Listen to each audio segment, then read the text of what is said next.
Evo još koju minuticu pa ćemo ja predlažem početi točno na vrijeme i pokušat ćemo se držati dakle, našeg termina, nećemo produljivati osim ako baš jako bude potrebno.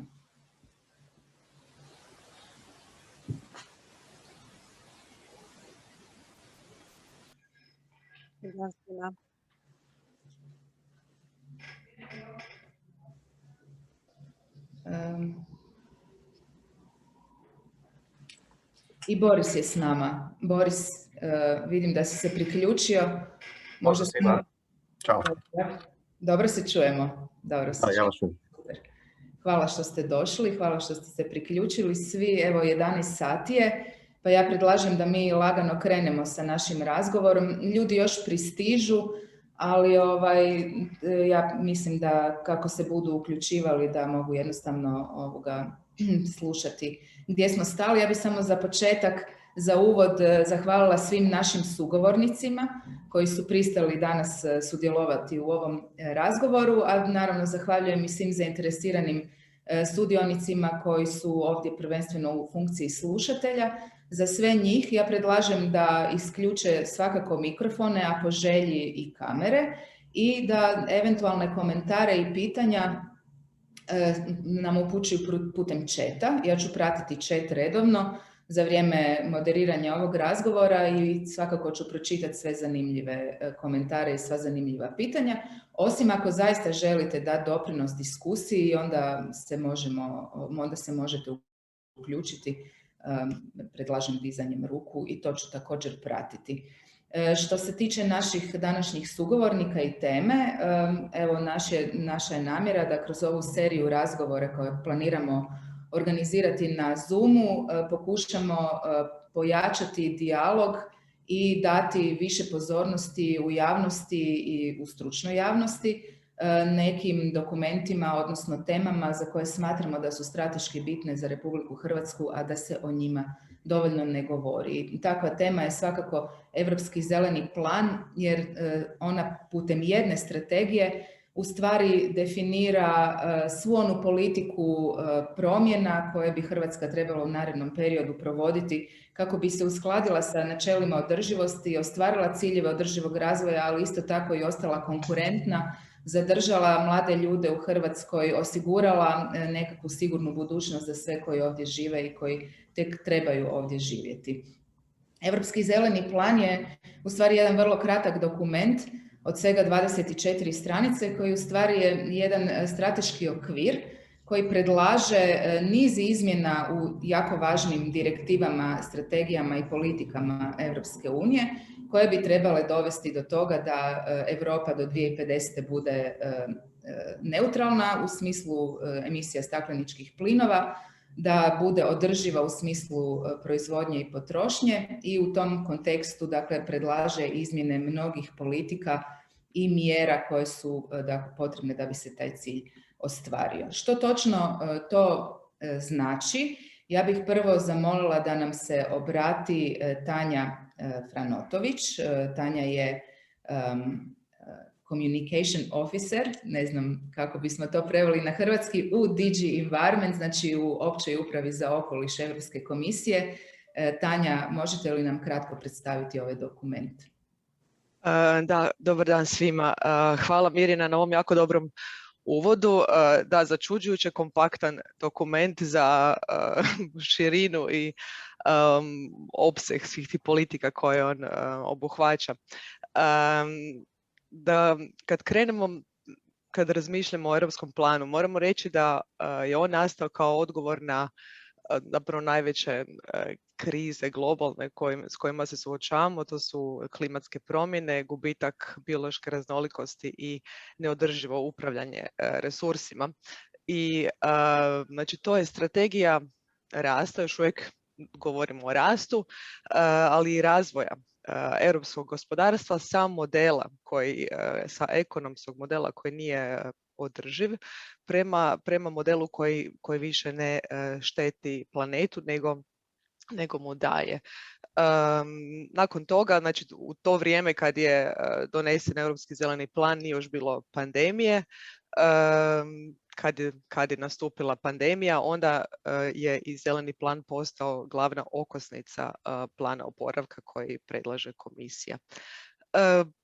Možda je važno reći što europski plan nije i u javnosti mislim da često vlada jedno neshvaćanje i fokus samo na novim tehnologijama, na održivim tehnologijama, na električnim automobilima.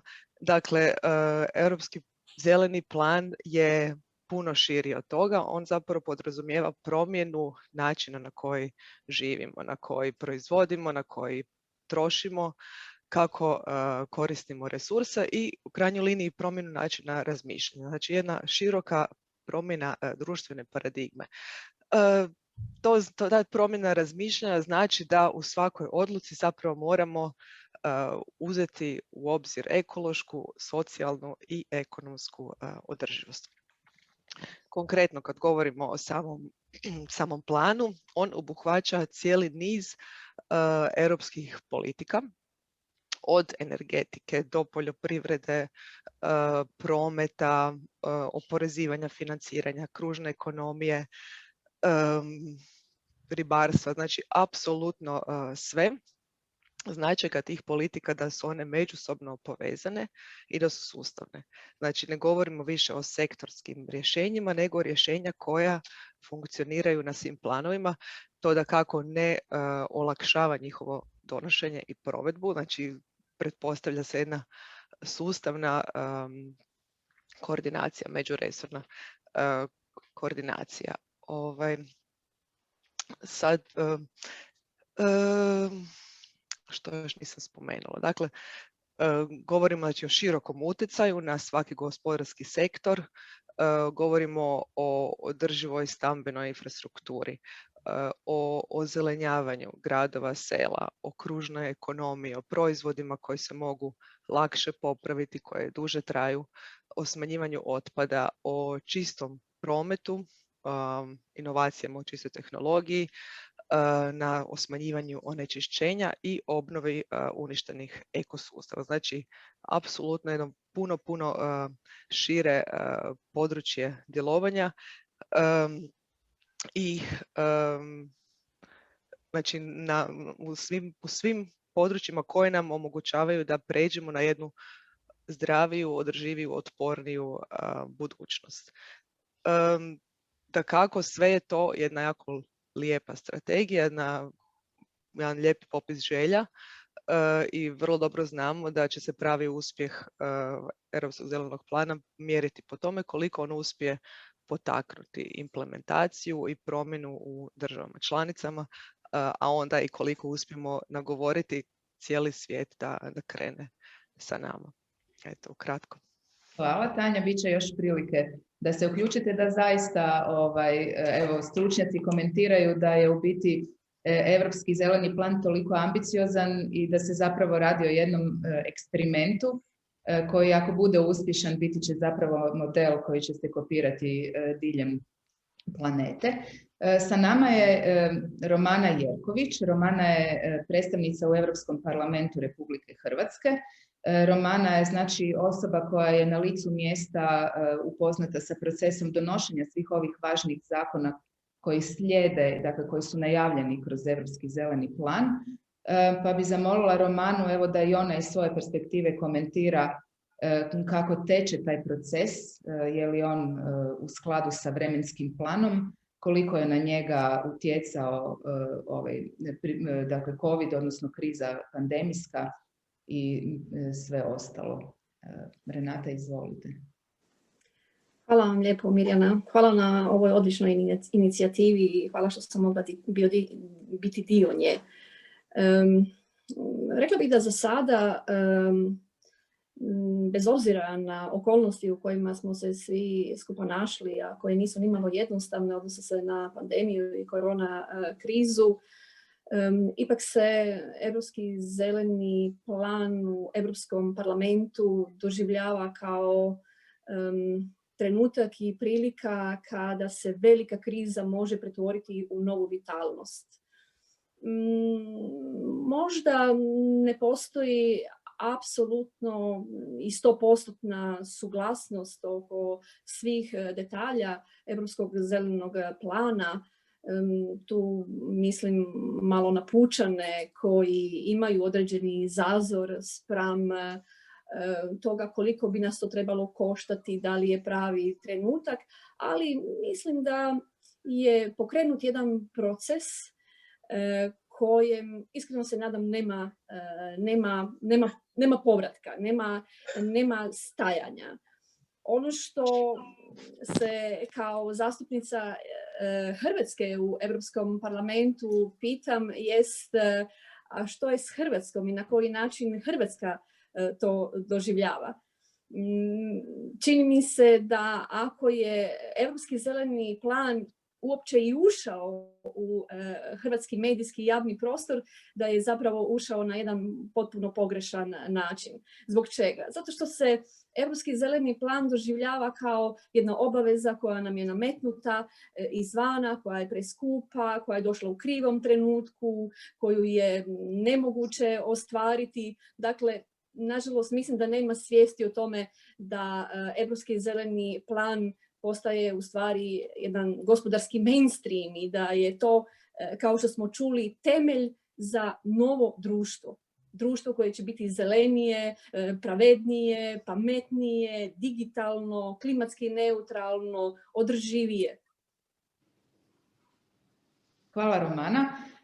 Hvala vam puno što ste priključili, iako imate upravo u parlamentu svoj speaking time i znam da morate govoriti o jednoj sasvim drugoj temi, tako da zaista smo zahvalni što ste evo ipak našli vremena i za nas. Ako bude prilike i ako ćete moći još biti s nama, svakako ćemo vas još uključiti u ovu diskusiju. Ja bih rekla da je Europski zeleni plan u grubo mijenja programe, mijenja strukturu, mijenja smjer razvoja kroz 4 osnovna područja. Jedno su klima, odnosno borba protiv klimatskih promjena i zajedno sukladno s njom i energetska politika.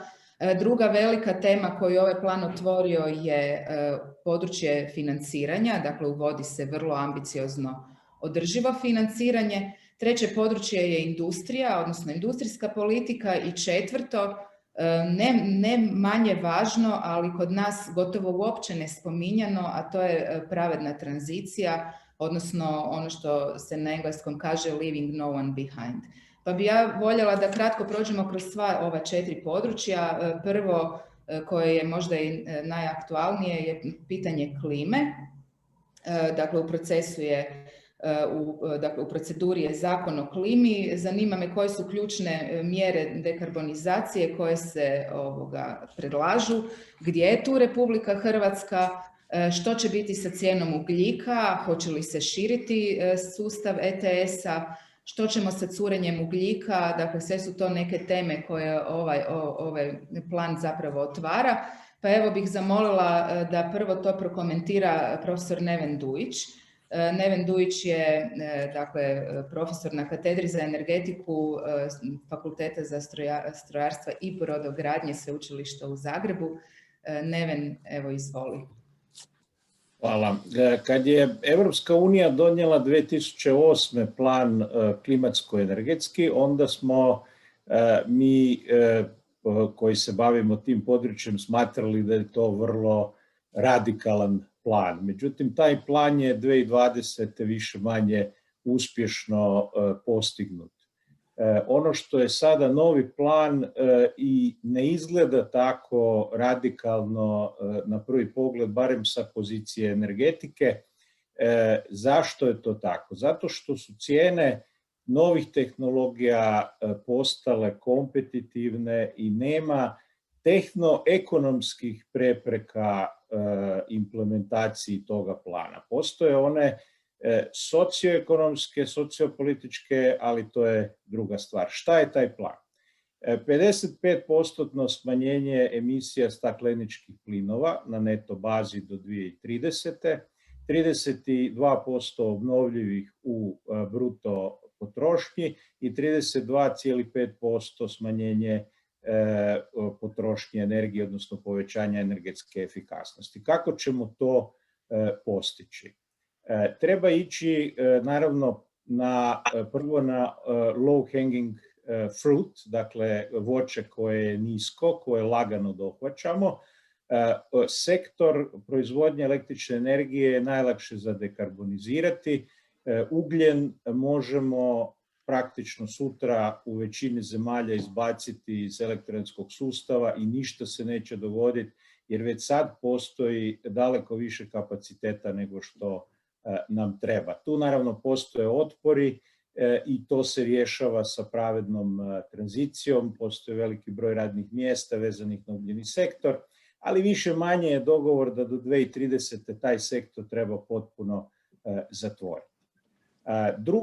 Drugi bitni sektor je zgradarstvo, gdje je potrebno krenuti u masovnu obnovu zgrada. Zgrade u biti ne moraju trošiti značajnu količinu topline, energije, a danas troše oko 40% energije u Europskoj uniji. Te zgrade sa obnovljivim izvorima, integriranima u zgradama, mogu postati značajan faktor s jedne strane energetske tranzicije, mitigacije klimatskih promjena, ali i ekonomski vrlo značajan, jer to može otvoriti značajan broj radnih mjesta, možda 50.000 radnih mjesta u Hrvatskoj. I konačno treći sektor transporta, taj je malo teži Htio sam te screenshotat, da se isključim. Molim Vedrana da isključi mikrofon i molim te Katarinu u stvari da ti si... Dobro, ovo će sad mi se hrpa ljudi. Mikrofon svima koji...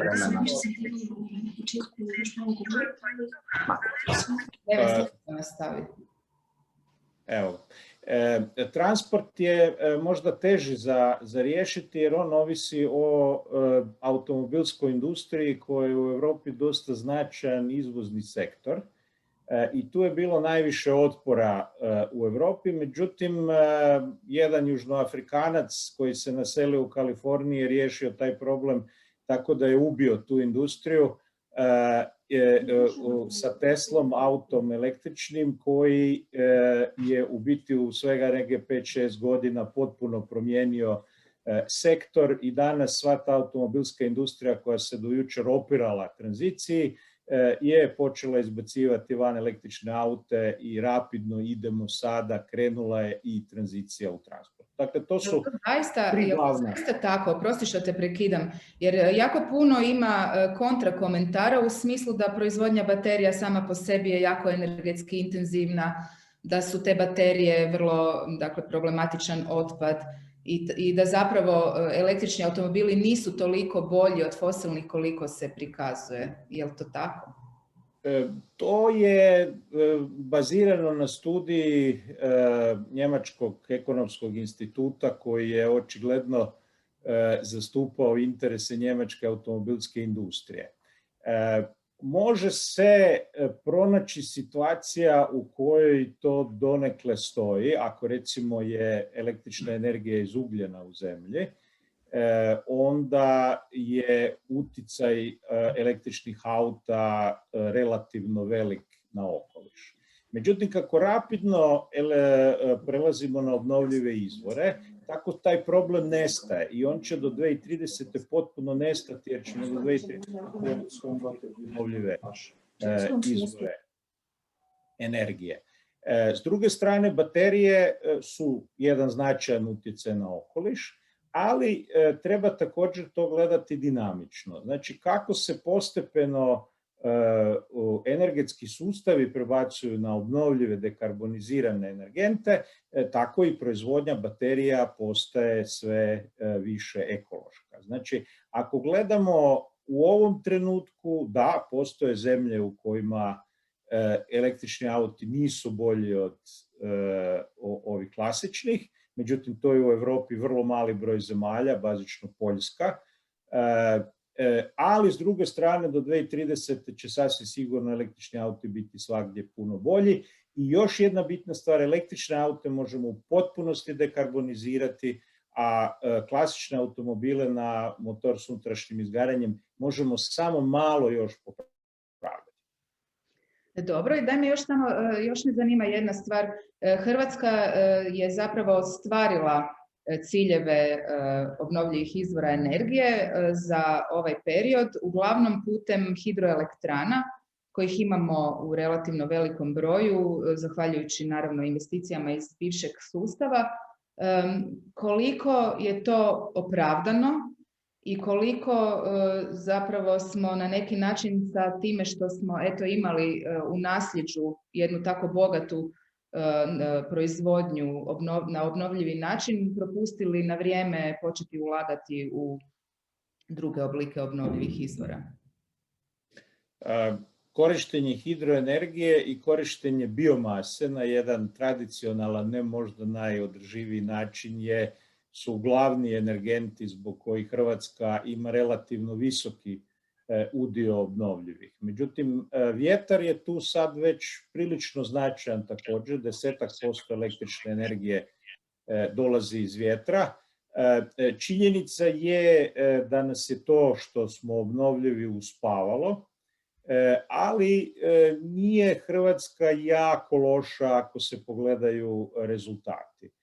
Ti ciljevi su malo i posljedica određenih administrativnih procedura prilikom hrvatskog ulaska u Europsku uniju. Međutim, mi smo postigli 29%, znači blizu smo tu onih 30% kojih bi postigli da nismo uzimali u obzir biomasu koju koristimo za grijanje, a koju ćemo ipak tokom sljedećih 10 godina postepeno zamjenjivati modernijim načinima grijanja. Hvala za sada, Neven. Evo, Tanja nam je svima u chat stavila poveznicu. Molim vas, Tanja, da nam objasnite o čemu se radi. Da, samo sam se referirala zapravo na što je gospodin Dujić rekao, znači kako proizvodnja baterija postaje sve održivija. U tom smislu Europska komisija je izbacila prije par mjeseci i strategiju za održivije baterije koje znači gleda cijeli ciklus od proizvodnje do recikliranja i otpada baterija. Naravno veliki utjecaj na okoliš dolazi i kroz samu eksploataciju sirovina koje su potrebne za proizvodnju baterija. Litij, tu dolazi do sukoba sa potrebama sa zaštitom prirode, znači itekako je vrlo važan faktor za održivost, ali i u tom smislu napredujemo. Znači tu promjene se vrlo brzo događaju i treba zapravo brzo reagirati. Hvala, Tanja. Evo, ja bih sada zamolila da nam se u razgovor uključi profesor Davor Škrlec. Davor je, vjerojatno se svi sjećate, u prošlom sazivu Europskog parlamenta bio zastupnik Republike Hrvatske iz kvote ORAH-a, dakle organizacije političke koja se bavila temama održivog razvoja. Davor je vrlo iz blizine pratio procese vezane uz zeleno gospodarstvo, vjerujem da još uvijek prati. Davore, evo, predlažem da se sada i ti uključiš u ovu diskusiju oko aktivnosti vezanih uz klimu. Hvala Mirjana, prvo hvala na pozivu i pozdrav svima koji su se uključili.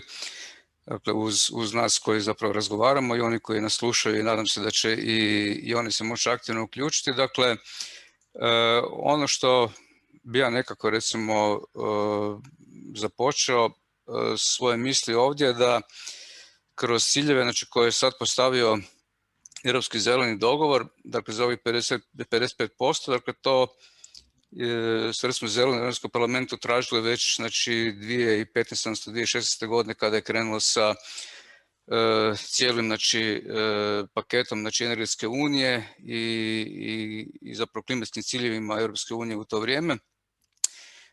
Kao što je Romana rekla, dakle EPP i danas pruža jedan klasični otpor u tome da koliki će biti troškovi i kako će to utjecati na profit gospodarstva. Dakle, isto to se zapravo, dakle, to je repriza onoga što je bilo recimo 2015. do recimo, znači, 2019. godine, znači kako je zapravo zakonodavstvo Europske unije nastajalo. Dakle, da smo tada bili ambiciozni, mislim da bi već neke mjere možda i zaživjele u državama članicama. Ovako smo u situaciji da recimo Hrvatska tek sada zapravo prilagođava svoje nacionalno zakonodavstvo, dakle Zakon o gospodarenju otpadu, Zakon o energetskoj učinkovitosti, mislim da u pripremi obnovljivim izvorima energije,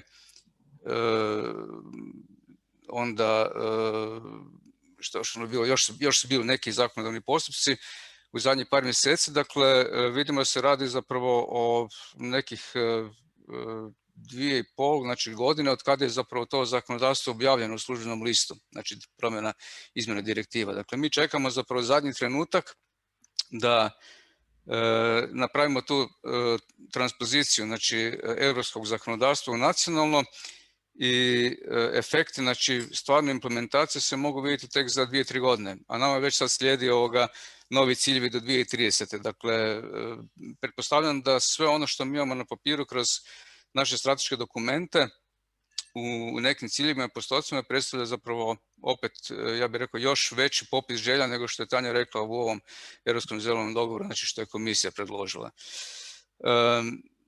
Također, dakle, tu moram reći kako sam i direktno zapravo i bio uključen u izradu tog zakonodavstva koje se sada, znači, transponira, znači, u nacionalno, dakle, cijeli taj paket kružne ekonomije.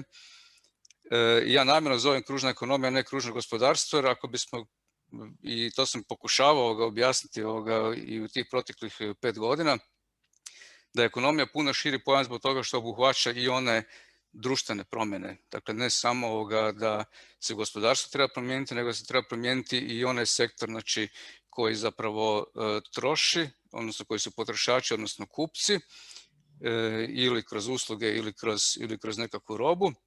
I isto tako, znači, promjena cijelog našeg načina ponašanja, života, a ja bih rekao i obrazovanja. Vjerujem da će kolega Jokić tu dati svoj doprinos što se tiče tog dijela. Ono što je, ja bih rekao, još uvijek kod nas, recimo, dakle, ja bih se osvrnuo tu sad na Hrvatsku, dakle, gledajući, znači, niz ovih strateških dokumenata od, ne znam, nacionalnog plana reformi do ovog zadnjeg nacionalne razvojne strategije, ja bih rekao da je onaj koji predlaže kod nas te dokumente jako dobro usvojio zapravo rječnik Europske unije. Dakle, kako napisati neki dokument da zapravo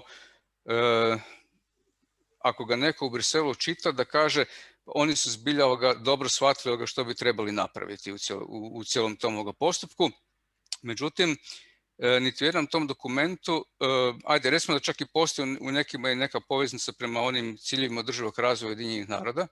Dakle, cijeli ovaj Europski zeleni dogovor i ide sa time da zapravo Europska unija što uspješnija bude i u postizanju tog dijela, znači, međunarodnog dogovora, dakle, uključujući Pariški sporazum i, znači, ciljeve održivog razvoja, znači, UN-a do 2030. godine. Dakle, nema zapravo onoga što mi možemo iščitavati iz dokumenata koji dolaze iz Europske komisije, a to je da je uz svaku nekakvu mjeru ili aktivnost toga zapravo vezano i što se zapravo u zakonodavstvu treba izmijeniti. Dakle, kod nas zapravo nedostaje to, dakle, izmijenit ćemo taj zakon, donijet ćemo taj zakon, usvojit ćemo te pravilnike i da se to događa u nekakvom vremenskom roku. Dakle, da mi vidimo zapravo što će biti, ne znam, 2021. što će biti 2022. 2024. 2025. i tako dalje. Dakle, to na neki način ulijeva povjerenje kod vjerojatnih dijela običnih građana, ali svakako ulijeva povjerenje u gospodarstvu koje tada zapravo sigurno da će zapravo jedan kontinuitet politike njima stvoriti okvir u kojem oni mogu zbilja i djelovati na način, dakle, da se mijenjaju i da zapravo svoje ponašanje, svoje proizvode prilagođavaju upravo onome što bi trebao biti cilj ovoga Europske unije. I za kraj, dakle, pretpostavljam da ćemo još razgovarati, ali u svim ovim promjenama koje su događale u zadnjih, recimo, ne znam, 2 godine i kako se zapravo u Hrvatskoj i od strane izvršne vlasti jako počelo govoriti o Europskom zelenom planu, ja bih rekao više o onom segmentu kako zapravo uspješno pokupiti novce iz fondova Europske unije, a ne zapravo što s njima realno napraviti i kako osigurati da se tamo nekakvi ciljevi kako ćemo biti jako dobri 2030. godine zapravo i ostvare, je naravno promjena porezne politike. Dakle, u svim našim poreznim reformama ne vidi se zapravo da onaj ko predlaže te reforme uopće razumije na koji način bi to trebalo ići u smjeru, znači, poticanja održivog razvoja, znači da se stvarno taj održivi razvoj realizira, znači, u gospodarstvu i u društvu i da se te promjene koje se iščekuju kroz taj zeleni plan dogode. Dakle, nije sve samo u tome da mi uspijemo potpisati dokument o suradnji sa Europskom investicijskom bankom ili sa nekom drugom financijskom institucijom i da dobro napišemo strategiju koja će nam poslužiti očito za copy-paste izradu operativnih programa, da možemo zapravo se nekako pozicionirati unutar tog dijela, znači što se tiče povlačenja ovoga novaca. Dakle, tu bi ja rekao, evo ne znam, prije 2 godine je bilo iskorišteno, znači Hrvatska kao jedna rijetka članica Europske unije iskoristila mogućnost direktive o kvaliteti goriva da zapravo uvede povrat trošarina, znači za dizelsko gorivo, znači koriste prijevoznici. Dakle, umjesto da zapravo kaže mi ćemo vama vratiti novac ukoliko ćete koristiti barem biogorivo. Nego zapravo trošite dizel pa ćemo vam vratiti novce. Dakle, potpuno kriva poruka ovoga.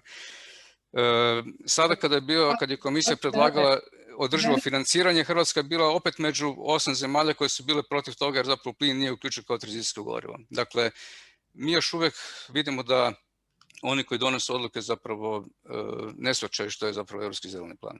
Ok, hvala ti puno na ovoj jako zanimljivoj raspravi. Ja ću se ipak na Hrvatsku vratiti malo kasnije, ali evo spomenuo si ono što je zapravo sljedeća tema, sljedeća dosta detaljno pokrivena tema u Europskom zelenom planu, a to je tema održivog financiranja. Dakle, Europski zeleni plan spominje korištenje InvestEU fondova, uvođenje EU Green Bond standarda, razvija europsku taksonomiju koja u stvari, ako smijem ovako najbanalnije reći, uvodi vrlo konkretne kriterije održivosti za projekte kako bi uopće se kvalificirali za financiranje. Evo, ja bih zamolila opet Tanju, ako se slažete, Tanja, da nam kažete malo više o tome što u biti namjerava Europa kroz ovu inicijativu uvođenja financiranja na kriterijima održivosti postići. Da, zapravo financiranje je glavni preduvjet za uspjeh Europskog zelenog plana, zato što se svi ti financijski tokovi moraju preusmjeriti. Znači, trenutačno svjetska i europska ekonomija je tako posložena da financira uništavanje prirode, uništavanje planeta. I zapravo stalno govorimo o tome koliko će ovo trebati ulaganja, koliko treba puno novaca i sredstava, ali zapravo samo bi se trebalo prestati raditi ono što uništava planetu i usmjeriti se na zelene čiste tehnologije i ulaganja. Znači, kad govorimo znači, o promjeni tog financiranja, govorimo s jedne strane o promjenu sustava financiranja i onda u drugom koraku o novim zelenim ulaganjima. Ta cijela priča o taksonomiji se tiče ovog prvog dijela cilja da se promijeni sustav, što znači da, kao što si rekla, znači tu nastojimo dati smjernice za ulaganje, znači privatnim investitorima, državnim upravama i dati im jasne kriterije što čini, što je održivo ulaganje, znači koji su to sektori koji moraju biti uvjeti zadovoljeni, jer ono što vidimo da se događa, zapravo privatni sektor, industrija vrlo pozdravlja tu jasnoću, jasne ciljeve, međutim kod same implementacije u praksi ima jako još puno nepoznanica kod održivih ulaganja i zato se tako sporo događa taj prijenos, taj prelazak. Znači, upravo ovaj prijedlog koji se sada raspravlja u parlamentu i u vijeću, to je taj Green Taxonomy, će donijeti znači, jasne kriterije za zeleno ulaganje.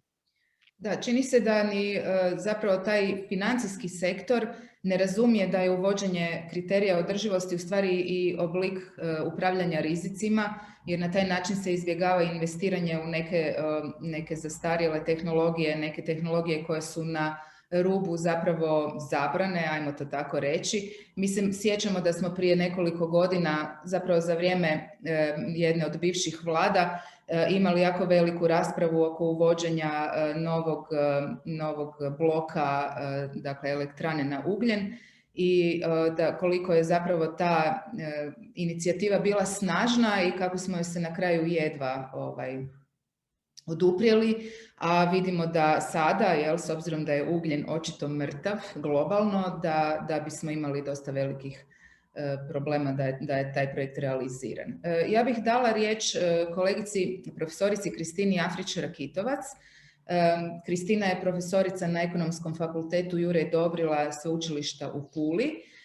S obzirom da se bavi temama, dakle, održivosti iz perspektive gospodarstva, možda da nam, Kristina, također prokomentirate ovu temu oko održivog financiranja, koliko je našim gospodarstvenicima uopće jasno da bilo kakvi budući razvojni projekti trebaju biti temeljeni na održivosti kako bi bili eligible, znači kako bi bili prošli kriterije za financiranje, i je li u Hrvatskoj isto tako situacija takva ili možda naš HBOR i druge financijske institucije još ne razumiju pitanje održivog financiranja? Evo, Mirjana, zahvaljujem na pozivu na sudjelovanje. Pozdravljam vas i sve goste i ostale slušatelje. Prvo bih rekla da je ovaj Europski zeleni plan zaista vrlo, tako reći, tako zanimljiv, ali bih se ipak referirala na ono što je rekla gospođa Franotović i gospodin Škrlec, a to je da je ipak usmjeren na jedan aspekt, a to je da se fokusira na rast, a da razvoj je nekako zanemaren. Dakle, bez obzira što prepoznaje brojne slabe točke s kojima se Europska unija još uvijek nosi, ja moram reći da pratim europske politike od početka, od 70-ih. Dakle, tu su uočena brojni izazovi koje treba riješiti, de facto jesu, i predloženi su i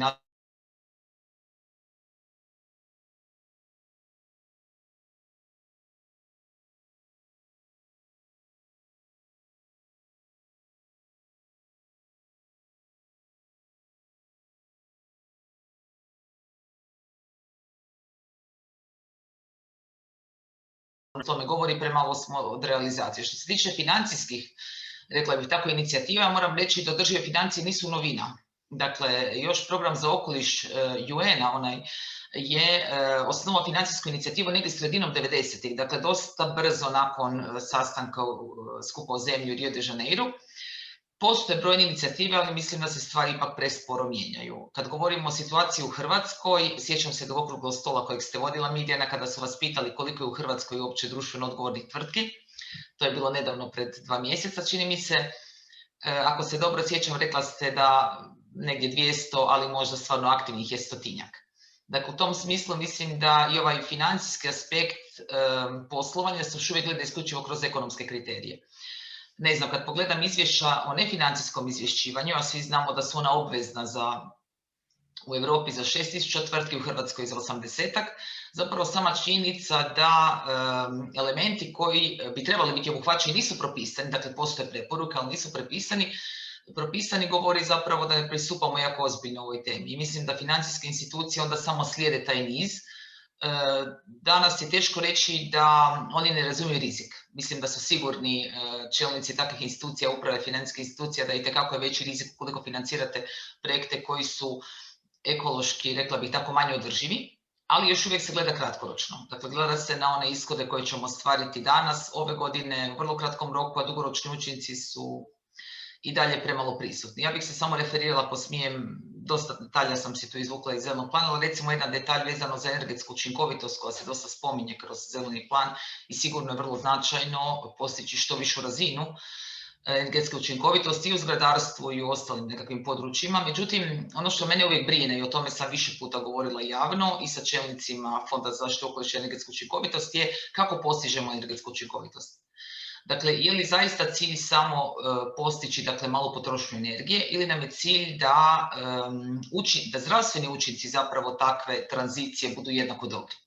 Dakle, vrlo često nam se događa, vjerujem da vaši sugovornici su dobro upoznati, da neki građevinski materijali, neki proizvodi koji se koriste u tom smislu mogu zapravo umanjiti kvalitetu života i da njihov zdravstveni učinak često upita. Dakle, možda se premalo govori o tom dijelu. Dakle, energetska učinkovitost da, ali na koji način ćemo je postići? Evo, tako da imala bih i neka druga područja, ali ne bih sad otvarala, prepustit ću vama Mirje na vođenje. Okay. Hvala vam, Kristina. Evo, ja bih zamolila onda da nam se obrati Mak Kišević. Mak je direktor privatne kompanije Safeža, koji je dio jedne velike globalne korporacije Sueza.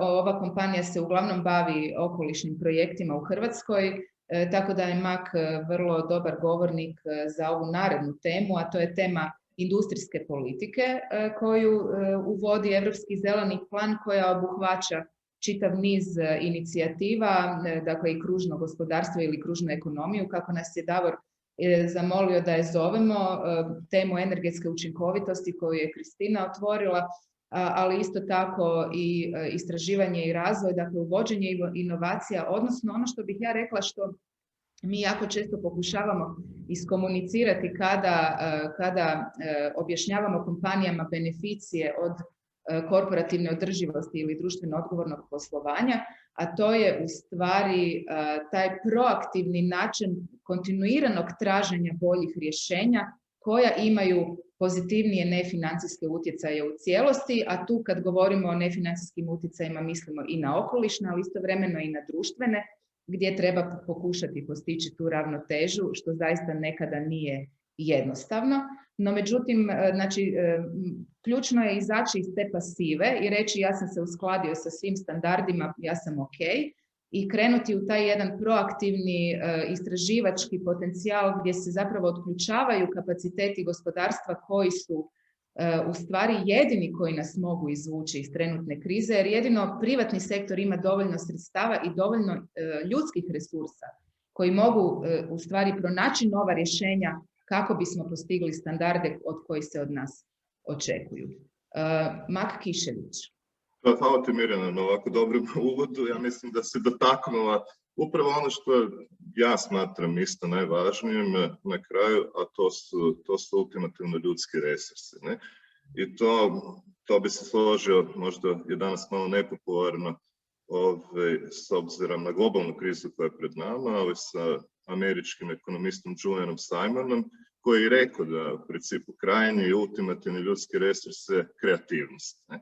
Prema tome, i to je onaj resurs koji je najteže u principu i potaknuti i uzgajati. Mislim da je, kad pričamo o industriji, kad pričamo o mojoj tvrtki, kad pričamo o drugim tvrtkama, da je u principu jedini način zaista stvaranja neke dodatne vrijednosti u ovom elementu provođenja zelene politike je inovacija. Jer su inovacije, bez toga u principu, naravno da mi možemo postići učinkovitije, efikasnije provođenje nekih politika ili industrijskih procesa, ali stvarno neku promjenu možemo napraviti samo sa inovativnošću i u principu tu isto smatram da je jako važno ulagati u ljudske resurse. Mislim da u Hrvatskoj se definitivno premalo ulaže u to. Sad, i možda i ono ulaganja nisu dobro usmjerena. Tu prvenstveno pričamo o javnim ulaganjima, moram priznati da u ovom sektoru industrijskih ulaganja u istraživanje i razvoj ni ne znam previše u smislu hrvatske industrije. Ono što je svakako dobro, i tu bi se vratio korak nazad, je da svi akteri prepoznaju, svi politički akteri prepoznaju klimatske promjene ko stvarne, ko nešto što je rezultat ljudskog djelovanja. Znači, za razliku od nekih drugih dijelova u svijetu, tu nema disonantnih ili uglavnom nema disonantnih tonova. Međutim, taj problem je, kao što su rekli kolege, društveni i ekonomski. Znači, kako potaknuti taj kotač društveno-ekonomskih promjena. Mi se već dulje vrijeme trudimo na razini naše grupacije poticati istovremeno inovacije u procesima, ali isto tako tražiti načine kako da zaokružimo neke procese, tako da koristimo što manje resursa, bar u onom nekom linearnom smislu, i da sve više toga vraćamo ili nazad u uporabu ili izbacujemo one elemente koje se ne mogu ponovno potrebiti ili oporabiti. Mi smo ovdje u Hrvatskoj uglavnom prisutni u tom nekom consulting sektoru, znači i to više manje u ovom sektoru okoliša, znači zaštiti voda, ponešto u otpadu, pa evo možemo se tu možda malo dotaknuti otpada koji je jednog od ja bih rekao, pa može se reći velikog problema u Hrvatskoj, jer mi od nas u principu sada očekuje da uskočimo u taj vlak kružne ekonomije, a ja bih rekao da mi već dosta kaskamo i sa nekim drugim rješenjima koja su nam trebale pomoći da dođemo do uopće ovog trenutka da možemo kvalificirano pričati o ovim stvarima. Što s jedne strane, možemo reći da može biti i povoljno smislu da nismo možda pratili neke trendove koji su se pokazali lošima, ali generalno nije dobro, opet se vraćamo na to, jer nismo gradili, imamo premalo ljudskih kapaciteta u tom sektoru. Premalo znanja, naročito za, ja bih rekao, čak ne toliko u smislu izgradnje te infrastrukture, koliko upravljanja tim procesima infrastrukturom, i to je, mislim, nešto što definitivno mora biti prvenstveno cilj industrijskog razvoja u Hrvatskoj kad pričamo o zaštiti okoliša, to je investiranje u ljudski kapital. Puno ti hvala. Evo, možda Kristina, ako želite se vi još uključiti u ovu temu, kratko. Hvala. Ja bih možda, ne znam kad ste planirala, Mirjana, ali govoriti o ulozi obrazovnih institucija, s obzirom da se u Europskom zelenom planu kratko spominju, pa vjerojatno ćemo o tome kasnije. Tako je. Dobro. Okay. Dobro, ja sam planirala da nam se po ovoj temi obrati i Mislav, međutim Mislav Omazić trenutno nije. Tu je, čini mi se. Mislav, hoćeš nam se onda ti isto uključiti sada u ovom trenutku? Drage volje, evo, ja vas od početka slušam iznimno pažljivo. Samo dužna sam rečenicu predstavljanja. Profesor Mislav Ante Omazić, redovni profesor na Ekonomskom fakultetu Sveučilišta u Zagrebu. Evo, izvoli. Hvala Mirjana. Prije svega hvala na prilici da nešto naučim. Evo, od početka učim neke nove stvari i drago mi je da se nas ovako okupilo u velikom broju i da svako iz svoje perspektive komunicira što za njega znači bilo stručno, bilo privatno ovo o čemu danas razgovaramo, a to je zeleni plan ili zeleni sporazum. Ja bih se vratio 2-3 koraka unazad. Znači, industrijska aktivnost zdravstveno utječe na razine CO2 i drugih opasnih plinova u atmosferi i ako kao civilizacija želimo izbjeći katastrofu, moramo djelovati odmah. Zvuči kao recentan naslov, međutim ovo je naslov iz 1979. godine koji je bio rezultat takozvanog Charneyevog izvještaja ili izvještaja pod nazivom Ugljični dioksid i klima, znanstvena procjena, gdje se u principu aktualizirala negativan utjecaj čovjeka na okoliš. I mnogo sugovornika, pa i uključujući mene, su svjesni da se stvari presporo mijenjaju, a sve je toliko jasno i racionalno, barem iz naše perspektive. Međutim, ono što je iznimno važno za naglasiti jest da mi prije svega nismo racionalna bića. I mnogi su dobili razne nagrade, uključujući Nobelove, jer su dokazali kako nismo homo economicus, odnosno nismo racionalno biće. I evo, nedavno sam baš čitao jednu taksonomiju pristranosti i shvatio da postoji preko 250 pristranosti. Znači, to me podsjetilo na ono što je Wittgenstein rekao, a to je da ništa nije teže od toga da se ne samo zavarava.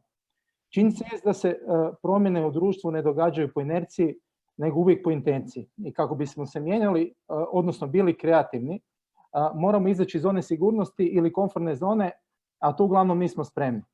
Da bismo ušli u zonu učenja ili još kasnije u zonu rasta i razvoja, moramo nakon komfortne zone proći kroz zonu straha.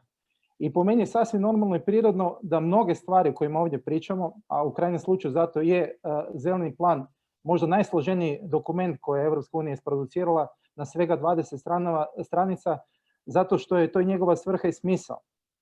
Da o njemu debatiramo, da o njemu diskutiramo i da izađemo iz te zone sigurnosti ako se želimo mijenjati. Kad sam već spomenuo homo economicus, ti si me čula da ja to volim postaviti pitanje, meni se postavlja pitanje koliko smo uopće homo sapiens.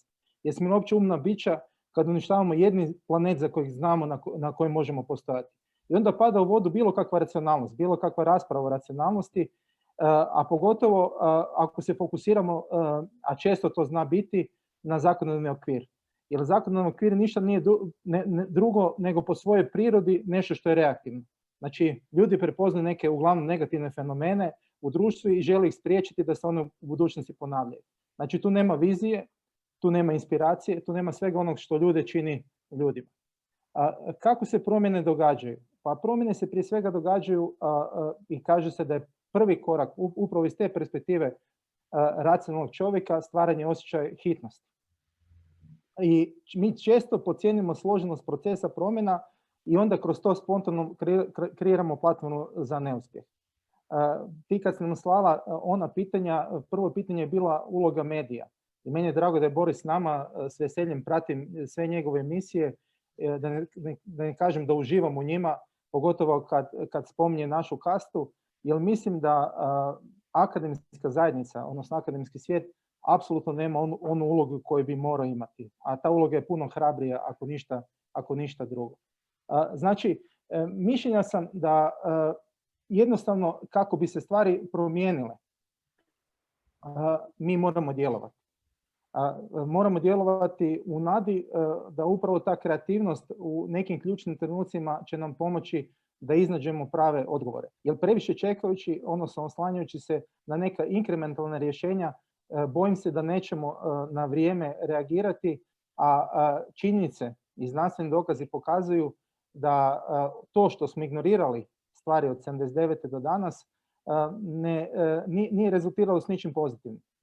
Možda samo crtica još što se tiče 79. ono što je bilo interesantno da se poslije otkrilo da su Exxon i neki drugi korporativni, odnosno neke druge korporacije imale svoje paralelne studije koje su bile datirale 20 godina prije ovih koja je izašla 79. godine i bili su itekako spremni. I nedavno sam čitao jednu knjigu koju uistinu sjajno evo preporučio bi, a mislim da smo ovdje da jednu drugi što sam rekao na početku, Losing Earth, od Richa, koja upravo na najbolji mogući način pokazuje kako je do svega ovog došlo, zašto kao ljudi nismo reagirali prije i kako možemo reagirati ne zbog sebe, nego zbog onih koji dolaze iza nas. Mislava, jesam ja to dobro razumjela da u stvari nemaš puno vjere da bi regulativa mogla mijenjati naše ponašanje i da zapravo naša današnja tema, a to je Europski zeleni plan, nije put ka rješenju ili ne bar jedini. Da, ja Europski zeleni plan ne doživljavam kao regulativu, ja ga doživljavam kao okvir koji nas mora potaknuti da razmišljamo na drugačiji način. Osobno moja teza da mi Hrvati nismo europski narod, jer dovoljno da upalimo bilo kada oko 7 sati, između 7 i 8 središnje informativne vijesti pa da čujemo koliko uopće ima europskih tema. Znači, te su europske teme marginalizirane, prikazuju se sustavno, po meni iznimno složeno, na razini skandala. Bilo nam jako interesantno govoriti o Brexitu i tako dalje, dok to je bio neki skandal. Čim su prešlo temu neke ozbiljnije sfere, onda smo izgubili interes. Prema tome, mislim da iz perspektive osnovne misije medija, a to je oblikovanje javnog mnijenja, mediji bi trebali preuzeti ulogu bitno konstruktivnije nego što imaju u ovom trenutku. Da li su oni za to kapacitirani, to je već neki drugi par rukava, da li su spremni, da li uredništvo to prepoznaje i tako dalje. Mislim da iz te perspektive svi moramo djelovati, svako iz svoje pozicije djelovanja ili svoje komfortne zone, ali ja sam vječni optimist, ti me znaš dovoljno dobro. Iz te perspektive, evo, ja se pokušavam upravo kroz mlade ljude, jer habitus mladih ljudi je danas bitno drugačiji. Ja sam tome svjedok, znači neke stvari koje su nama normalne i kako pristupamo rješavanju problema za njih su bitno drugačije. Znači, ja sam evo sad nedavno bio u situaciji da je jedna iznimno poznata globalna korporacija tražila da joj preporučim neke studente, moram priznat sa dozom podsmijeha sam ih obavijestio da prvi 6 studenta koji sam spomenuo njihovu korporaciju rekli da ne žele raditi za takvu kompaniju. Bez obzira na plaću koju će dobiti i bez obzira na bilo što drugo, jednostavno ne žele da se njihovo ime veže uz te korporacije. Prema tome, ja sam siguran kad se tako, odnosno ne kad će biti cool biti zelen, nego će biti sramota da nisi zelen, onda mislim da će se stvari iznebuha promijeniti. Hvala Mislava. Evo, mislim da su nas neki smjerovi rasprave doveli do Borisa Jokića. Boris Jokić, ravnatelj Instituta za društvena istraživanja. Boris je spomenut i u kontekstu dakle, obrazovanja i u kontekstu nekoga ko djeluje kroz medije, a s obzirom da znamo i da je Boris pobornik mladih ljudi, Boris, ja ću te zamoliti da daš doprinos svojoj raspravi. Htjela bih ujedno i reći da smo i došli do ovog 4. ajmo reći, bloka tema Europskog zelenog plana, a to je ta pravedna tranzicija, gdje bih naravno uz tvoju intervenciju o potrebi uvođenja održivosti u obrazovanje isto tako zamolila da prokomentiraš općenito društvena kretanja koja možemo očekivati od prilagodbe, odnosno od neprilagodbe, neću reći Europskom zelenom planu, nego održivim načelima održivog razvoja općenito. Boris, izvoli. Mirjana, hvala. Nisi postavila baš jednostavno pitanja. Što se tiče ovoga što je bilo prije rečeno, slažem se u većini sa onim što je Mislav govorio, a i ovim što je Davor prije, kao i drugi zapravo. Nekoliko stvari tu želim na početku samo reći. Zapravo radi se o pozitivnom kretanju unutar Europske unije da postoji uopće ovakav plan i u tom vidu ga treba na neki način pozdraviti. Dakle, ambiciju smatram pozitivnom, međutim, ciljevi koji se tamo postavljaju su vrlo, vrlo visoki. Ja osobno ne znam niti za jedan plan koji je uspio promijeniti razmišljanje ljudi. Na neki način, ako stavite to kao svoj vrhovni cilj, a zapravo većinu plana pišete iz perspektive konzumenta, potrošača, onoga koji zapravo konzumira i troši, onda ste pomalo u sukobu. To se najočitije vidi u tome što je pojam obrazovanja i pojam, ako hoćete malo sada ću upotrijebiti taj, odgoja djece i mladih ljudi, uopće nije dio tog plana. On se spominje 2 puta kao riječ obrazovanje i to prvi puta kao općenito da će se nešto napraviti vezano uz obrazovanje i da je obrazovanje dobar komunikacijski kanal za to da netko priča sa roditeljima ili sa širom zajednicom vezano uz određene teme. Na taj način zapravo nije moguće utjecati niti na promjenu razmišljanja, a onda niti na promjenu ponašanja. To uvelike zapravo znači da je plan kratkoročan, da on nema elemente dugotrajnosti koju Europska komisija, a i svi mi zapravo bi željeli da ima, jer na neki način nisu oni koji će koristiti, koji će djelovati, koji će se ponašati, koji će se sramiti, kao što kaže Mislav, nisu samo oni među nama koji trenutno konzumiraju određene resurse, nego i oni koji će se na drugačiji način trebati prema njima postavljati. Stoga zapravo kada razmišljamo o obrazovanju i o zelenom planu europskom, onda bismo trebali vidjeti koji su to elementi i gdje bi se to trebalo ugraditi, neke elemente odgojno-obrazovnog procesa i koji bi to oni bili na različitim odgojno-obrazovnim razinama. Naime, kada razmislite malo od vrtića nadalje, bi se djecu trebalo učiti o održivosti i održivom razvoju i to na različite načine. Od toga da se povezuju, od toga da djeluju, da bi zapravo uzrokovali dobrobit u samoj zajednici. Toga u hrvatskim školama, ali i u većini europskih škola trenutno nema.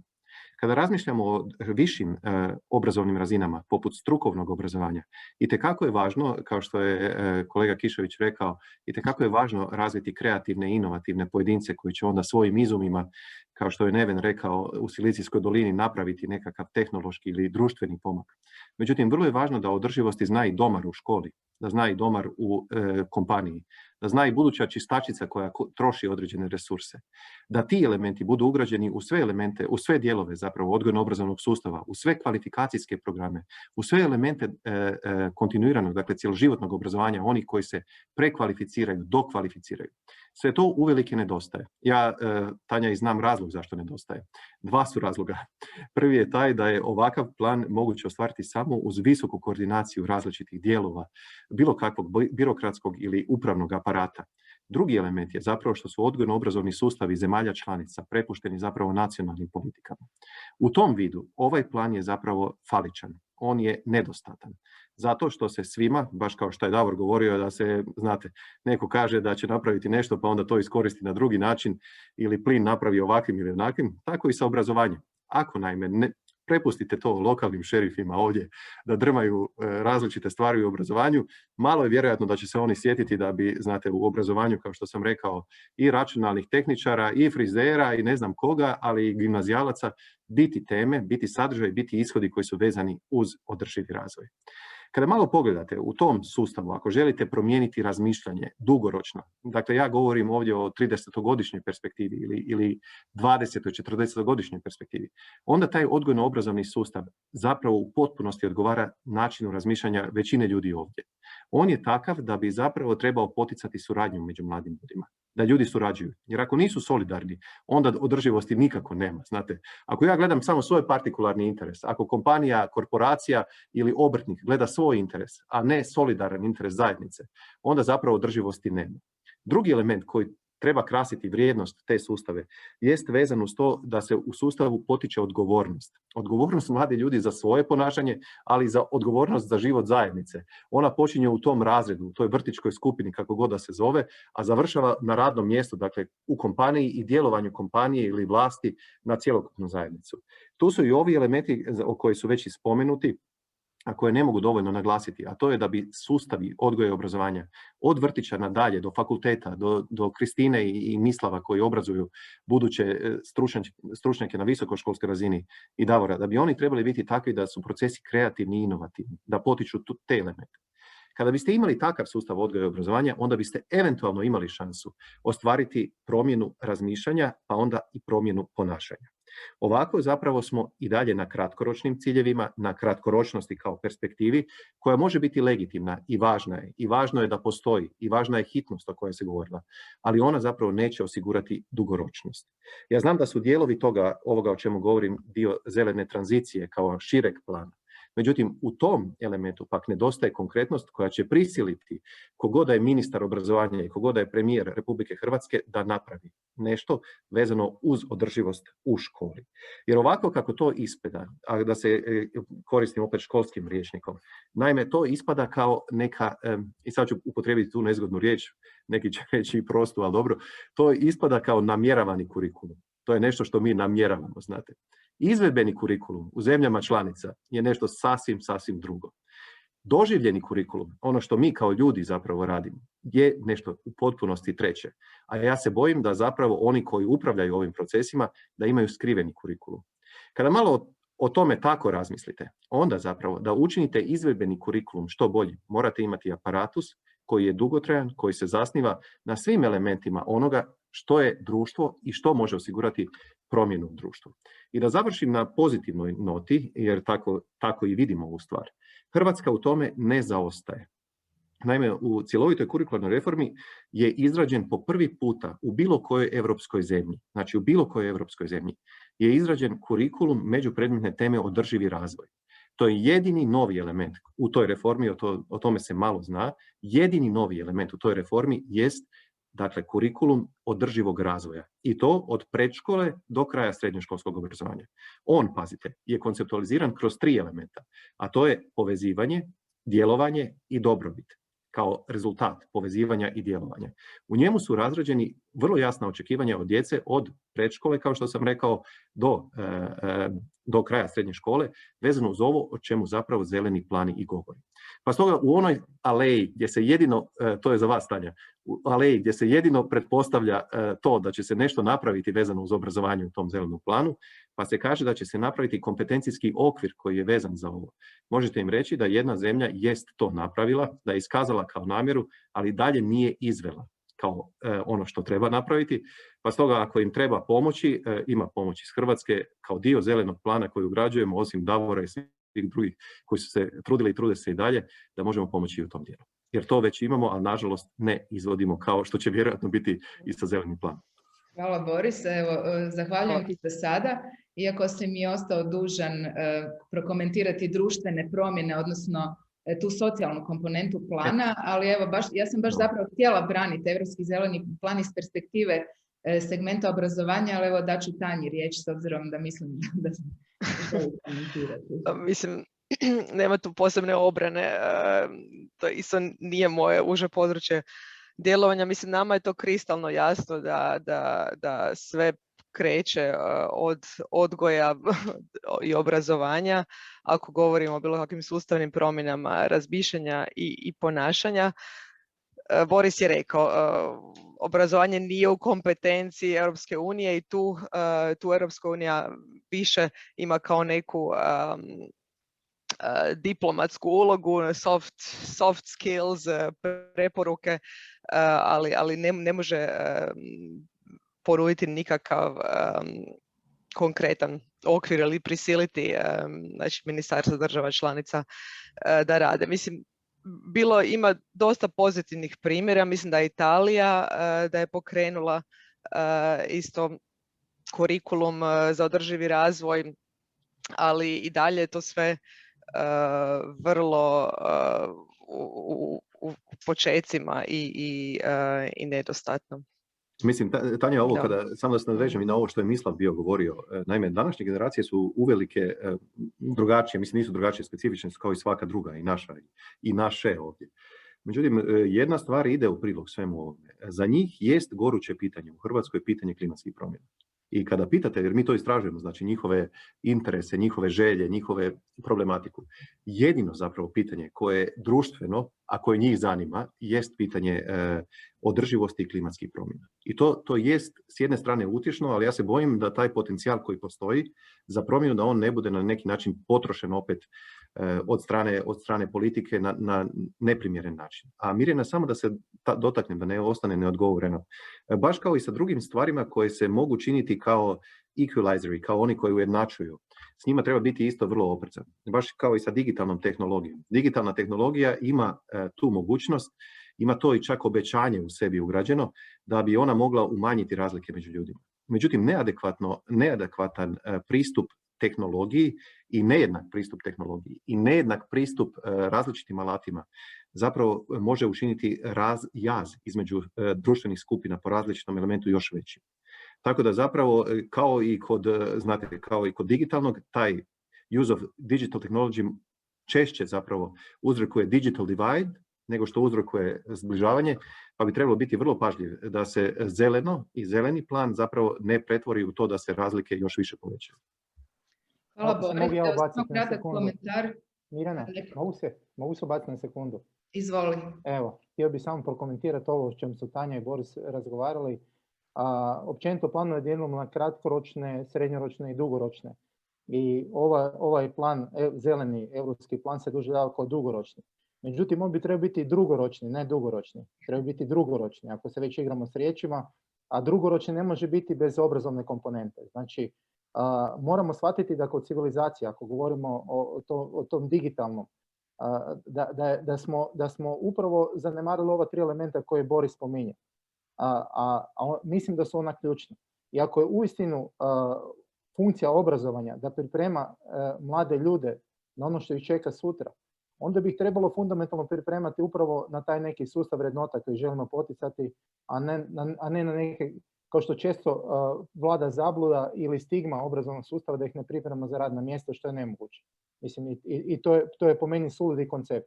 Ali kao društvo koje smo u tranziciji, znači ja tranziciju gledam kao priliku, uistinu bi se mogli fokusirati na sustav vrednota i mislim ako bismo u fundamentu onda imali ova 3 elementa o kojima je Boris pričao iz perspektive održivosti, da onda bi uistinu održivost mogli nazivati održivošću i ništa drugo. Hvala Mislava. Ja sam samo htjela prokomentirati Borisov komentar na digitalno i digitalizaciju i citirati jednu našu dragu kolegicu, suradnicu Hrp Sora, koja zapravo kaže što je digitalizacija. Digitalizacija je zapravo samo način prenošenja i obrade informacija, ali informacije su ključne, kvaliteta informacija. Digitalizacija sama za sebe neće nam pomoći ako ne krenemo ju koristiti sa kvalitetnim informacijama. Htjela bih dati riječ Kristini, jer je ona željela se uključiti u raspravu o obrazovanju, a s obzirom da je i Davor također profesor, pa je isto tako pozvan. Davore, samo bih htjela Kristina. Naravno. Prvo Kristina. Evo, zahvaljujem, slažem se sa Borisom i Mislavom. Mislim da su nove generacije zaista otvorene za ove teme. Ja predajem teme koje se tiču održivosti 20 godina. I moram reći da u početku su studenti bili nekako jako skeptični, nisu bili baš jako zainteresirani. Kada sam te teme predavala na kolegiju koji se zvao nekako, dakle iz naziva se mogu zaključiti da se radi o okolišu, onda mi je bilo logično. Ali kad bih spomenula neku temu koja je bila vezana ili za održivost u širem smislu, ili za ovu ekološku društvenu održivost, van gospodarske održivosti, onda su mi znali pisati u anketama da sam previše, ne znam kakva, ekološka, zelena i tako dalje. Dakle, to je bilo prije 20 godina.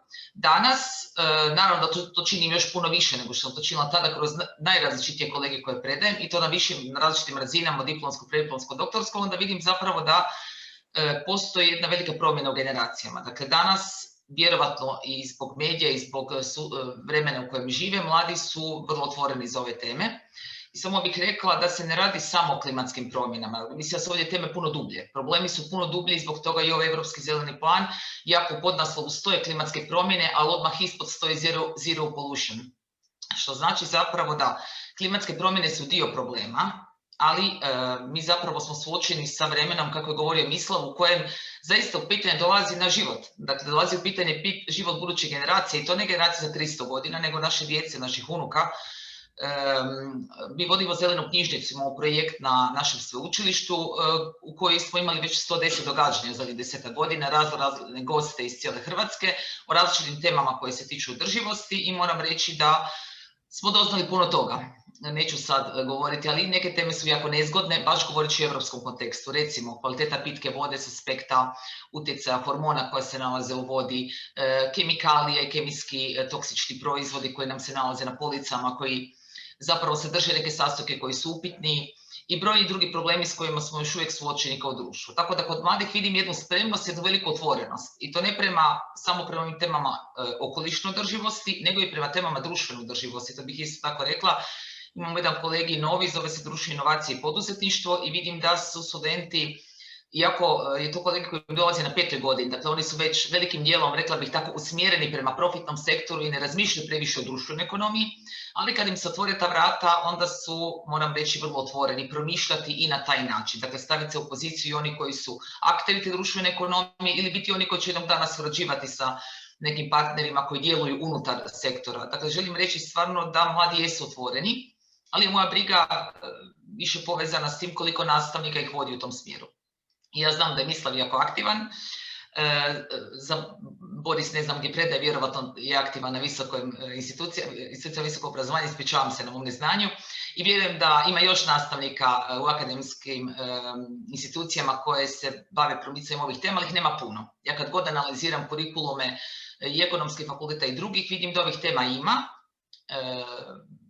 Pretpostavljeni profesor Dujić i kolega Škrlec i brojni drugi, ali možda ne dovoljno. Evo, na ekonomskim fakultetima kad analiziramo da vidimo da su najčešće 1 do 2 nastavnika koji su posvećeni ovim temama, neki koji spominju marginalno i većina koji smatraju da su ove teme nebitne, da su teme na razini hobija i sl. Dakle, mi smo još uvijek u onom, gledam globalnu akademsku zajednicu, još uvijek preusko fokusirani na teme koje su kratkog daha, a nemamo vremena za to. Evo, tako da vam zahvaljujem na ovoj prilici da se razgovara i ulozi obrazovnih institucija. Boris je lijepo uočio u ovom zelenom planu je 5 rečenica vezano za ulogu obrazovnih institucija i 1 rečenica vezano za medije. Ja ipak mislim da su mediji važni i da bi trebalo više računati na njih i više očekivati, osobito od javnih medija. Što se tiče komercijalnih medija ne bih tu ulazila, međutim javni mediji mislim da bi trebali imati puno veću odgovornost, a možda nas previše opterećuju trivialnim temama, trivialnim reklamnim proizvodima koje gledamo svaki dan u prime time-u, koji su potpuno nebitni, donose novac, ali nisu od javnog interesa. Evo, zahvaljujem. Hvala Kristina. Evo, prije nego Davore, nego što ti uzmeš riječ, ja bih samo rekla sljedeće, a to je da nam se bliži kraj i da bih voljela da se isto dotaknemo i konteksta Hrvatske. Pa te molim, mislim da smo i o obrazovanju dosta rekli, ako budeš o tome govorio, da budeš kratak i da u stvari prokomentiraš ako je moguće ovaj hrvatski kontekst. Spominjao ranije poreznu politiku, spominjao si ranije dakle, na koji način se kod nas implementiraju propisi tako da se donose, a onda ne primjenjuju. Pa bih htjela samo da uđemo malo u problematiku Hrvatske prije nego što nam danas završi vrijeme. Isto tako razvila se jedna paralelna polemika u chatu, pa bih ja zamolila da tu polemiku stavimo u mainstream, odnosno sa nama je Mirela Holy. Mirela, nakon Davora, ako se slažeš, ja bih ti dala riječ da nam kažeš to što si prokomentirala u chatu, a onda i Nevena da se uključi u tu raspravu. I da završim, evo, s obzirom da je vrijeme ograničeno, nemojte očekivati da ću vas više prozivati, nego vas lijepo molim da se sami uključite ukoliko još želite nešto reći. Dakle, to vrijedi za sve sugovornike. Davor, izvoli. Hvala. Evo, dakle, još za mojeg boravka u Europskom parlamentu, kad sam imao komunikaciju sa ljudima iz Europske komisije u različitim prilikama, dakle, nekako se iskristaliziralo, ja bih rekao, 3 stvari koje se tiču i ovog dijela obrazovanja. Znači, jedno je strukovno obrazovanje, dakle, kojega nismo toliko danas dotaknuli. Dakle, netko treba sve te pametne ili nepametne uređaje, već drugo, znači, nama instalirati. Dakle, većina građana nisu eksperti u tome. Dakle, mi trenutačno i u Hrvatskoj, a i u Europskoj uniji imamo veliki manjak zapravo ljudi, znači, koji na toj strukovnoj razini, znači, su osposobljeni zapravo da i realiziraju neke promjene, znači, koje zapravo očekujemo kroz, ne znam, zgradarstvo ili već neke druge tehnologije. Drugo je, dakle, obrazovanje građana, dakle, njihovo informiranje, dakle, što se zapravo od njih očekuje, dakle, to je to nekako zajedništvo, odnosno solidarnost, ali gdje su zapravo neke koristi od njih. Dakle, mi vrlo malo imamo komunikaciju da će, ne znam, neka mjera ili već nešto doprinijeti većem blagostanju naših građana, nego se samo govori o obvezama koje moramo ispunjavati, a ne govori se zapravo o nagrađivanju koje trebamo zapravo kroz to, recimo, ostvariti. I treće, naravno, ovo visokoškolsko obrazovanje. Dakle, mogu reći da smo mi tu na FER-u imali predmet okoliš i održivi razvoj dugo godina. Sada sam neko taj predmet preuzeo, on je upgradiran na okoliš, održivi razvoj i ublažavanje klimatskih promjena, ali od iduće godine, znači, na diplomskom studiju koji je sad prošao akreditaciju, znači, dobijamo i kružnu ekonomiju, s time da je naglasak na tome da kružna ekonomija nije recikliranje otpada, dakle, da je to nešto puno više. I predmet koji ima malo duži naziv, ali ja bih ga sveo na javne politike Europske unije. Dakle, da zapravo studenti prepoznaju što i kako oni zapravo mogu sudjelovati u kreiranju toga i da zapravo razumiju što te javne politike zapravo govore i kako ih oni zapravo trebaju u svojem budućem poslovnom angažmanu i primijeniti. Evo, samo da kažem, dakle, taj predmet okoliš, održivi razvoj i ublažavanje klimatskih promjena je ove godine, znači, upisalo 580 studenata. To je bio poseban izazov, znači, držati online nastavu za njih ali ja bih rekao, ako ništa drugo, da su oni kroz sadržaj, znači, dobili zapravo uvid u to i o zaštiti prirode i zaštiti okoliša, o utjecaju na njihovo zdravlje zapravo i na zdravlje društva i naravno probleme poput ovoga što je Mirela napisala, pa je neću oduzimati temu, znači, koja je načela adaptacije klimatskih promjena, dakle, i gdje su zapravo novci u tome usmjereni, jer na kraju krajeva najveći dio njih će završiti zapravo u gospodarstvu i to će biti zapravo njihov posao. Ja sam rekao, to je većinom su sad studenti do 2. i 3. godina, rekao, za 3 godine kada ćete svi zapošljavati, onda ćete zapravo ići ponovo čitati ova predavanja jer ćete tada zapravo vidjeti što trebate raditi. Hvala, Davore. Evo, Mirela, možemo li i tebe čuti? Pa, mislim, ja sam u stvari napisala sve što sam mislila reći. Meni je malo žao što uvijek kad se ima premalo rasprava o zelenom novom planu, općenito, i ljudi su jako loše informirani o zelenom novom planu. Međutim, zeleni novi plan nije samo mitigacijski plan. On je i, znači, plan prilagodbe, odnosno predviđa prilagodbu klimatskim promjenama, a s obzirom da mi već živimo u klimatskim promjenama, one se neće dogoditi, one su već tu sa nama. Mislim da je jako bitno da govorimo i i o prilagodbi klimatskim promjenama zato što nas čekaju vrlo velike i ozbiljne prijetnje povezane sa klimatskim promjenama. Tu su zoonoze, na kraju krajeva mislim i sama pandemija koronavirusa se može dovesti u poveznicu sa klimatskim promjenama. Čekaju nas prodori vektorskih bolesti različitih, tako da mislim da je jako, jako bitno da govorimo o tome. Time više što je Hrvatska prema Europskoj agenciji za okoliš među 3 najosjetljivije države u Europskoj uniji kada govorimo o štetama od klimatskih promjena već u ovom trenutku. Nažalost, zadnji smo donijeli strategiju prilagodbe, sad ćemo ju morati ponovno mijenjati zbog toga što je na stolu novi okvir adaptacijske strategije. U velikom smo zaostatku i mislim da jako neozbiljno u stvari doživljavamo ovu situaciju u kojoj se već duboko, duboko nalazimo. Evo ga, i hvala naravno HRPSOR-u što organizira ovakve rasprave i razgovore. Hvala. Ja bih onda sada još ovih zadnjih 10-ak minuta da se ipak okrenemo Hrvatskoj, pa i zapravo i kontekstu pandemije kojeg je Mirela spomenula, ali koji se jako puno spominje i kada se govori o Europskom zelenom planu, jer naime pandemija se odjedanput prikazala kao prioritet, što je na neki način stavilo probleme klime u drugi plan. Ali evo samo vrlo interesantno, jutro sam pročitala naslov, nisam doduše čitala članak, da je 2018. godine, kažu istraživanja, od izgaranja fosilnih goriva u svijetu umrlo 8,7 milijuna ljudi, što je daleko više od onoga što trenutno odnosi pandemija COVID-19.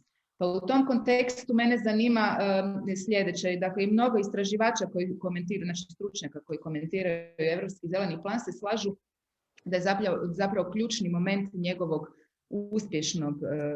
uspješne realizacije uvođenje kriterija održivosti u procese oporavka od pandemije. U Hrvatskoj je situacija dvostruka jer mi osim oporavka od pandemije imamo i puno akutniji oporavak, odnosno obnovu potresom razrušenih područja.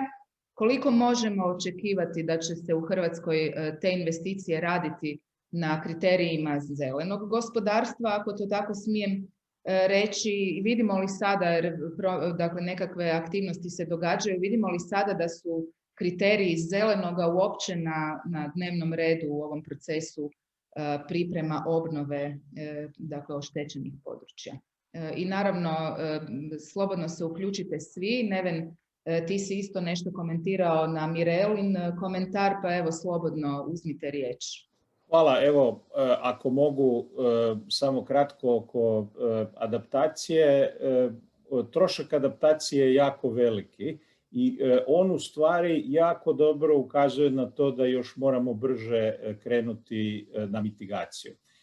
Da se sad povežem na Hrvatsku i na ove specifične situacije u kojoj se Hrvatska našla, korona i plus potres. Znači, sadašnja energetika Hrvatska je bazirana na uvoznim fosilnim gorivima. Znači, za Hrvatsku je tranzicija prema obnovljivim energentima nešto što je u velikom interesu jer može okrenuti ekonomsku situaciju.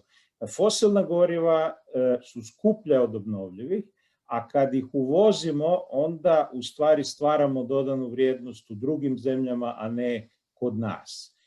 Odlična je prilika da ove zone koje su razrušene potresom dekarboniziramo u potpunosti, da pokrenemo lokalne tvrtke u tom procesu, jer u svakom slučaju sad moramo napraviti velika ulaganja. Nemojmo subvencionirati bojlere za plin, koji su nešto što će se i onako skidati vrlo brzo, jer su na fosilna goriva, nego pređimo na održive energente. Centar Zagreba treba deplinificirati, Sisak, Baniju, to je ova velika prilika da se pređe na održive energente i da se pokrenu radna mjesta. Jer ono što je bitno je da obnovljivi izvori otvaraju lokalno značajno više radnih mjesta nego uvozna fosilna goriva. I da li je izgledno da se to i dogodi u Hrvatskoj? kako sada stvari stoje? Pa, ne bih baš rekao da je to izgledno, iako u struci postoji dosta velika podrška tome. Međutim, kako je sve kaotično vezano na obnovu, bojim se da ćemo propustiti i ovu priliku, kao i uvijek svaku do sada. Ako ja mogu, Hvala ti. Mirjana, može malo isto. Davor je spomenuo strukovno obrazovanje. Imamo primjer u Sisačko-moslavačkoj županiji gaming industrije, koja je na neki način predvodnik u Republici Hrvatskoj. Prema tome, oni su, s obzirom da je Boris krenuo sa hrvatskim terminima, pokazali taj resilience, znači nekakvu otpornost ili ne znam kako bi nazvao, žilavost i tako dalje. Prema tome, ja to nikako ne bih pocijenio. I mi ekonomisti volimo promatrati svijet samo iz dvije perspektive, da li nešto trošak ili investicija. Međutim, zaboravljamo da bi nešto postalo investicija, treba biti prvo trošak, odnosno trošak je de facto investicija, trošak sa vizijom. Iz te perspektive ovu adaptaciju možemo iskoristiti kao platformu za mitigaciju. Ali mislim da je to sukus onoga što čini europski plan, zeleni europski plan dugoročnim, ili da iskoristimo ovaj novo normalni termin, drugoročni. Hvala. Htjela sam pitati Davore, da, hvala. Daću ti riječ. Ili ajde, uzmi riječ pa ću pitati. Ne, samo nastavi što se dalje. Ja sam samo digao ruku da se želim javiti. Ali... Izvoli. Samo ti vodi. Maka si rekao. Izvoli. Pa htio sam samo ovako u vezi ove obnove reći. Dakle, mislim da je kao vlada zamislila kao da je imala uspješni projekt Slavonija i Baranja i da bi to trebalo proširiti na Banovinu, Liku, Gorski kotar, tako nešto su imali u planu. Zapravo vidimo da je to opet bilo jedno onako lijepo napisano slovo na papiru. Kad je krenulo, znači ove priče oko obnove Banovine, onda sam ja na Facebooku na jednom mjestu potaknuo diskusiju kako bi zapravo trebalo ići sada sa projektiranjem zapravo niskoenergetskih kuća, odnosno onih NEB, znači near zero energy building i da upravo tu znači država može pomoći građanima sa projektiranjem, dakle da imamo nekakvi projekt koji bi se moglo onda i replicirati, dakle da Banovina postane jedan dobar pilot projekt zapravo za cijelu Hrvatsku i da se na taj način zapravo i uključe nekakva domaća znanja, dakle od projektiranja do zapravo resursa znači koje bi koristili, dakle Banovina je bogata drvetom,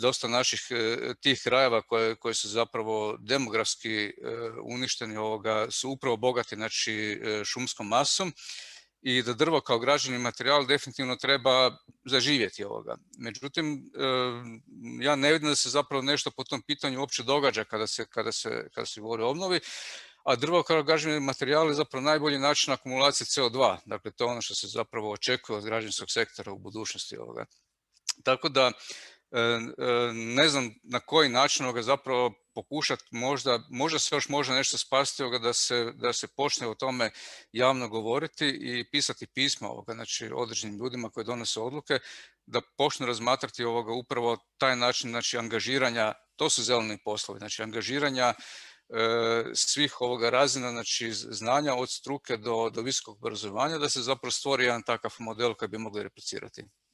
Hvala Davore.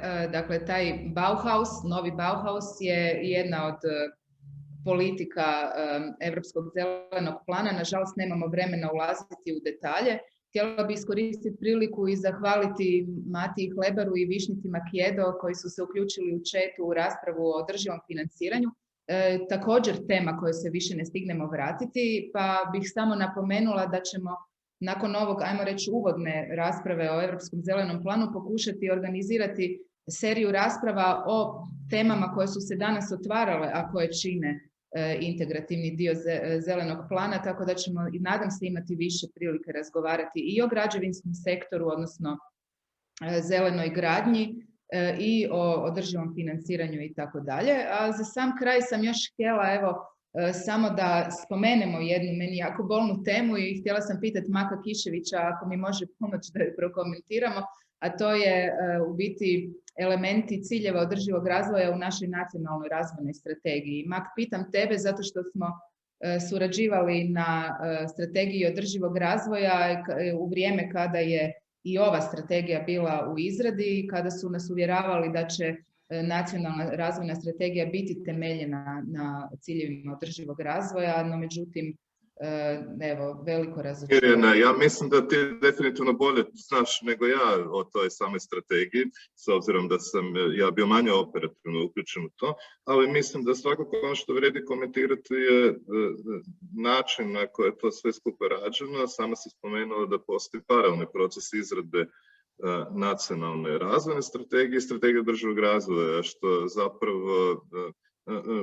je zapravo vrlo čudan put da se to radi, jer u principu trebalo bi postojati jedna strategija održivog razvoja, pa ona valjda uključuje i neke nacionalne razvojne planove, a ovako se malo čini kao da je to sve, ajmo recimo reći, ukras na tortu, kao čeri na glazuri torte. Ne? Ja sam još htio na kraju iskomentirati, a to je da u svakom slučaju ono što ja smatram da je jako važno, iz ovog se isto iskristaliziralo, je uključivanje šire neke javnosti, osim zainteresirane javnosti, u ove teme, upoznavanje sa Europskim zelenim planom. Ja sam prije ove današnje, ajmo nazvati, emisije, napravio jednu potpuno nereprezentativnu anketu među mojim kolegama na poslu i među mojom familijom. I zapravo rezultati su takvi bili da među nekim mojim društvom, a to je, ajmo recimo reći, društvo nekih srednjih godina, da većina ljudi nije znala što je to zeleni europski plan, čak nekih 75%, svega 1/4 je znala, odnosno čula je nešto o tome, ne? A možda samo 1 do 2 je znao i definirati koji su to neki od osnovnih ciljeva. Ne? I u svakom slučaju, ako želimo da ovo što su svi pominjali ranije, ako želimo stvoriti jedno dugoročno održivo društvo, mi moramo težiti ka inkluzivnosti svih aktera, od što su rekli, od domara u školi do profesora na fakultetu. Ne? I mislim da to je isto nama obaveza kao nekome ko je profesionalno uključen u ovu temu. Ne? Hvala, Mak. Evo, ja bih sada privela ovu raspravu kraju. Zahvaljujem i Vedranu Lučiću iz Zagrebačke banke. Na komentaru u chatu moram reći da imamo jako puno predstavnika banaka danas ovdje i da ih pozivam, evo, da se priključe kada ćemo specifično razgovarati o financiranju. Zahvaljujem svim sugovornicima, bili ste jako zanimljivi, nadam se da je i vama ovaj razgovor bio koristan. Hvala Mireli Holi koja, iako nenajavljena, se uključila u raspravu i naravno svima koji su komentirali putem chata. Htjela bih dakle napomenuti da smo ovaj cijeli razgovor snimili i da mislim da je on dovoljno zanimljiv da vrijedi da ga se objavi. Pa lijepo molim sve koji su sudjelovali u razgovoru da mi samo kasnije napomenu ako se ne slažu da objavimo snimku, jer pretpostavljam da nema nikakvih prepreka tome. Kao što sam rekla, sljedeće teme koje su danas izašle kao posebno razrađeni razgovori, u tom smislu, evo, ostala sam dužna Borisu da nam, ili on je nama ostao dužan da nam prokomentira tu pravednu tranziciju, odnosno nekakav društveni kontekst koji možemo očekivati od ovih ozbiljnih promjena koje se od nas očekuju. Pa evo, Boris, nadam se da je u redu da to ostavimo za specijalno izdanje ove rasprave, jer ćemo sigurno jedan razgovor posvetiti upravo toj temi. Nadam se da ćeš nam se tada pridružiti pa da ćemo moći nastaviti ovu temu. Naravno. Okay. Hvala vam puno još jedanputa svima na vrlo zanimljivom doprinosu i na vrlo zanimljivom razgovoru i mislim da su komentari iz chata također pokazali da je bilo zanimljivo. Hvala, Boris, na linku na kurikulum i evo na svim prijedlozima koje smo dobili. Hvala vam. Doviđenja. Hvala. Bog svima, vidimo se. Pozdrav svima.